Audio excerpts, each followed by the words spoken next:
Because I mean, that seems like a big thing here is who's going to teach this stuff? I mean, Right. someone has to, and are there enough people in the community, and can the school support it? I mean, if we had a 3D printer here, it would seem like somebody there might be pretty excited about Definitely. coming here. Yeah, and we have a patron right now. I don't know his name. His name is Mr. McHugh, but he's working with the robotics team on the Arduino stuff. So he would be willing. We kind of talked about maybe training the robotics team to come in and work. Wow. Yeah, and be able to show kids and stuff how to use it. Not just kids either. No. It could be anyone in the community could come and be able to do it. But, I guess not to interrupt your program, but I guess I'm interrupting. But we're finding more people in the workforce that are the experts as opposed to the teachers. Okay. So, Right. and that's the people we're tapping into, is people who actually use this as opposed to people who read it in a book and then teach it. Right. So, Yeah, because like Devin, he uses SolidWorks or he does some type of 3D modeling every day for his job. Yeah, and so for him to give up an hour of his time, I was like, oh, can I get that in writing? Yeah. So those are some programming ideas that I had came up with. So then obviously to evaluate whether or not the program was successful, it would be all about numbers.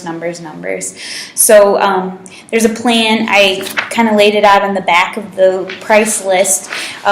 We'd have to do attendance logs and then also maybe exit surveys for first-time users just to find out if people who are coming to use the Makerspace, if there were other things that they would want in there or things that we could do to improve upon the space. So that's pretty much it in a nutshell. Does anyone have any questions?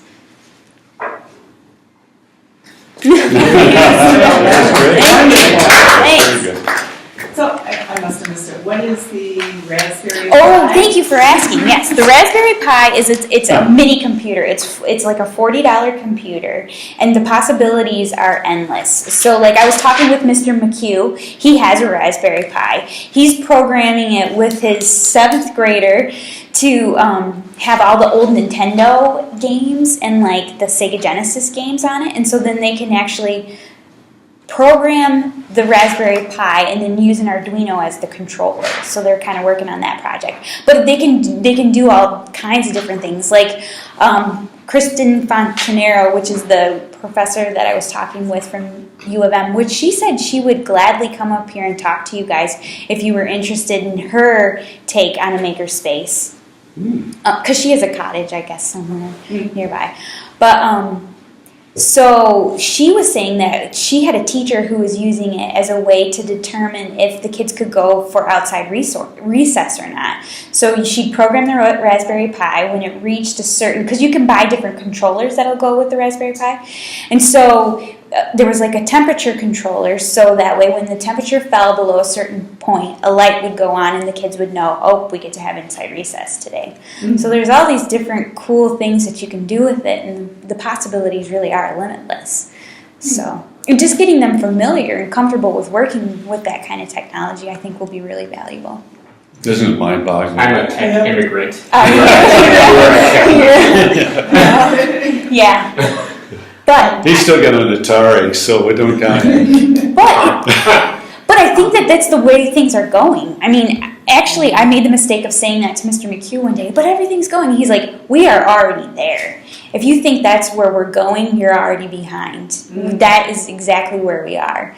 So I've been doing lots and lots of research, and one of the things that I thought was cool about the 3D printer was there was a kid who built a prosthetic device for a child. They printed a hand for them, which was just amazing. So there's all these different things that you can do. And he was actually, Mr. McHugh was talking about using the 3D printer to print a drone. So you could program it with the Raspberry Pi, control it with Arduino, and you could print all the parts here. And these are you were talking about $40 for the Raspberry, but how much for the Arduino? Yeah. Yeah. These are, if it doesn't work the first time, you just do it again. Yeah, it's just fiddle around with those things, it's really something. How much do the materials cost for the printer?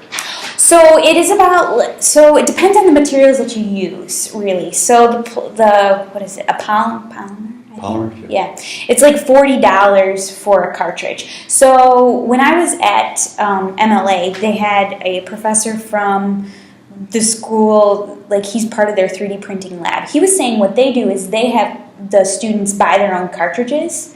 So I kind of like the idea of everything being free. I think that kind of just levels the playing field for everyone here. But if it was something where we got into the costs of, the people were just printing things. The other thing is it takes a long time to print stuff. So I don't think they're going to come in here and just start cranking things out. It's something that they'll have to design and really think about. Or is it something you could tie to their card and they get 2 free cartridges a year? Absolutely. Or something like that. Yep. That way if somebody uses it a lot. Right. That's a great idea. Yeah. Has anybody used a 3D printer? I've seen one. I haven't actually used it though. Yeah. And I really wanted to get one, but it's hard to justify because at this point in time, I would make the bunny there. I mean, and that's not worth spending $4,000 to get a printer that does. But, as we get into some of the stuff that Monica just talked about, you will find that, well, if we design this, then we can make that, and these things go together. They can make the connections. Yeah. Right. Yeah.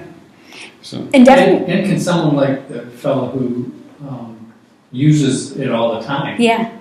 could he save money by using this one? Oh yeah, they were like, everybody at Classic Instruments was so excited to think that the library might get a 3D printer. And it was funny because a lot of the guys that I talked to were late 20s, early 30s. And this one in particular, he was like, I never come to the library, but I would come to the library if you got a 3D printer. Mm-hmm. And I think that is another reason to think about this, is that it could be a draw for those people that, for one, think of the library only as being about books. It could be something.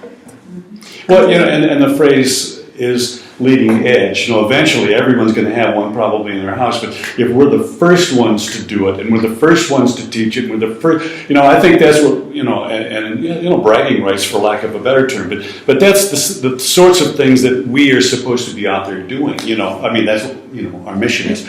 And so at some point, again, we'll go on to the next thing, but right now that seems to be the hot item. And I was surprised that Classic Instruments wouldn't have already had something like that. That's hard to believe. But. Right, and actually like I said, they outsource a lot of their 3D printing things. It's a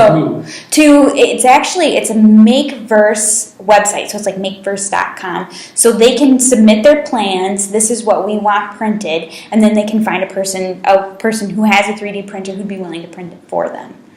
So. And then they send it. And then they send it, and they will charge them a price. Like, he showed me this thing that he had printed, and it was just this small. So like Classic Instruments, they do the instrument panels for classic cars. So there was like this plastic piece that went around like a speedometer that would go on the dashboard, and it was just this square, And he was saying that they paid like $250 for this person to print that for them, and I was looking at it thinking, man, you could print that fairly inexpensive.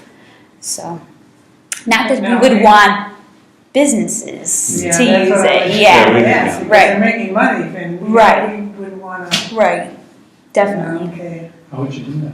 I don't know. We'd have to talk about it forever. We'd have to, But and the other part is, in order to do these, you have to design them. So you don't just, and so there's, a whole thought process in itself. Because, you don't just, put this in and it does it. You have to design it in a specific way to work with the 3D printer. So, you have to, so again, it's a project, I think. You get 3 or 4 or 5 kids, or 3 adults and 3 kids or something like that. You could design things, and who knows what, you go. But if I have a booklet that I want to make, this booklet from them, I can come in here and I can print this on your machine, and I can pay you 10 cents a thing to do it. Yeah. If I want to do this 3D thing of a hat, could I come in here? Well, that's something we as a board would have to determine. Right. Yeah. Because it goes back to, as Monica says, I forget what, it was like 8 hours to print something. So I think, certainly initially, I would say it would have to almost be, you'd have to be like in our club or in our team or something like that. I'm not sure we would want to outsource to Classic Instruments and use our machine up that way. But that's just something that, Wow. that's not our mission again. Is Somehow, to yeah, unique items as opposed to mass produced or. right, yeah. And there are copyright issues too. But there are other libraries that have used 3D printers that already have policies in place that we could just steal. I know. Aren't you recording this? Yeah, exactly. You're gonna have to Borrow. edit that. We could learn from. Right, exactly. So that is kind of, while we would be relatively new to our area, we're not relatively new to doing this as a whole. There are a lot of other libraries that have done it also. So this is what your proposal is a mobile lab. yes. That we don't have to have a 2,000 square foot space in order to start implementing this. Right. It's something we can take out on Saturdays and put back for, Yeah. whatever. Exactly. Yeah. And it would be I would like to see it start by the first of the year. It would be like my target date to have things, start getting things going. Because I kind of think the sooner the better, Well, and like I was talking to, what's his name? Mr. Oh, McHugh. Miyagi. Mr. Miyagi, yeah.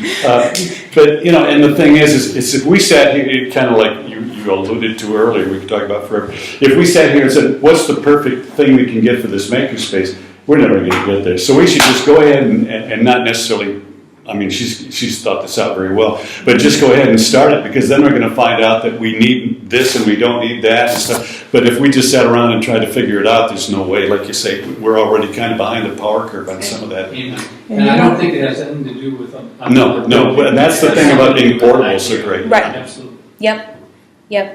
But it could justify more space Absolutely.